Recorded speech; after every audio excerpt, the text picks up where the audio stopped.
Whether you're new to firearms or have been around them for your entire life, there's a chance that you've never been to a gun show or haven't been in a while, especially with COVID and all the craziness that's been going on.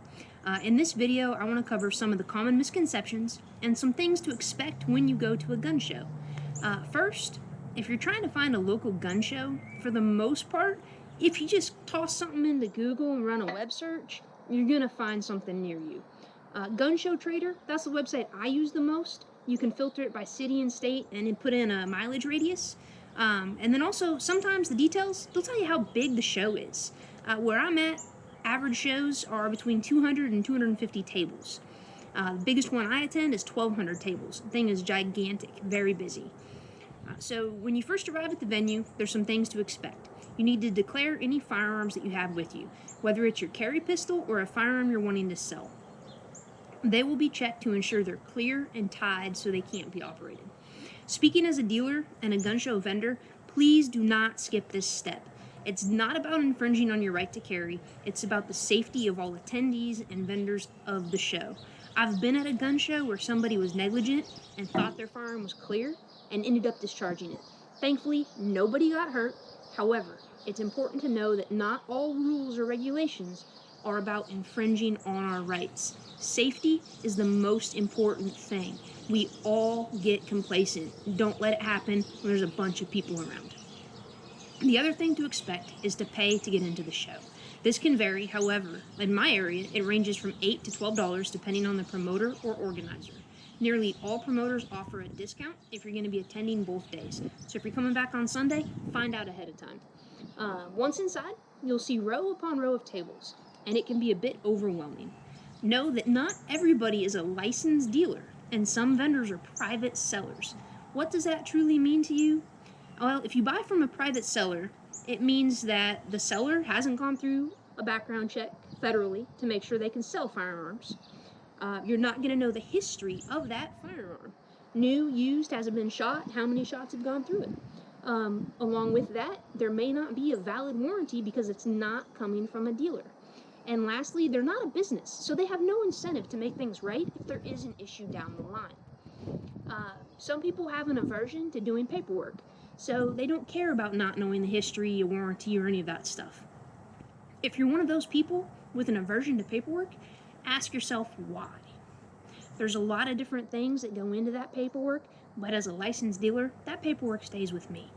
A lot of people believe that the government gets informed when a firearm is purchased from a dealer. That may be the case in some states that require registration. However, in the states that follow federal regulations, there's only a few instances where anybody is notified of an actual purchase. In Texas, if you have your license to carry, the only way the government knows if you purchased something would be if you triggered a multiple pistol, revolver, or rifle report. So what that means is if you purchase 2 or more of the same type of firearm, so 2 pistols, 2 revolvers, or 2 rifles, we have to send in a report. Multiple pistol reports go to your local law enforcement agency and the ATF. Multiple rifle reports only go to the ATF, and that's all to combat trafficking and illegal dealing of firearms. The only other way that somebody would know that you actually bought something would be if during the course of a compliance check, your name stood out for some reason, but that's unlikely. Compliance checks are just that. It's the dealer filling out the paperwork properly and that kind of thing. Excuse my dogs, they're out here having fun, and it seems like the neighborhood dogs have started to get a little crazy. So, back to the topic. If you don't have your license to carry, the only thing the government would know is that you completed a background check in an effort to purchase. They're not notified if the purchase actually occurs. That said, the form you fill out is a government document and they can request it. In my personal experience, I've never had a request for a 4473 for anything other than a denial or when a firearm's been recovered by law enforcement.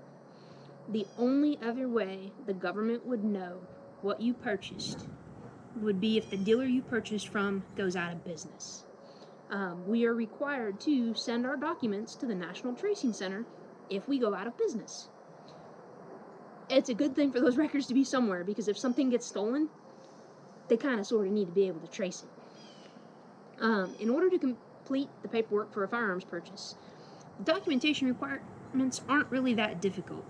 Per the instructions on the form, parts 9 through 20, they establish your residency and identity. As a dealer, we have to compare those parts to valid government-issued identification, as outlined in the instructions. So keep your stuff current and don't let your ID expire. We can use more than one form of documentation. So driver's license, state ID, say you moved and you haven't updated those, but you've updated your vehicle registration, or you have a city or county utility bill. As long as it is a government entity and we can check all the boxes for who you are, when you were born, and where you live, that's good enough. Just make sure to have that stuff with you, and don't be surprised if you get asked to come back later or go out to your vehicle to get that registration, because a dealer can lose their license if they proceed with the sale. So if you like the content, I'm trying to keep information clear and concise. If you have any questions, drop them in the comments. Please subscribe, like, share, all that good stuff.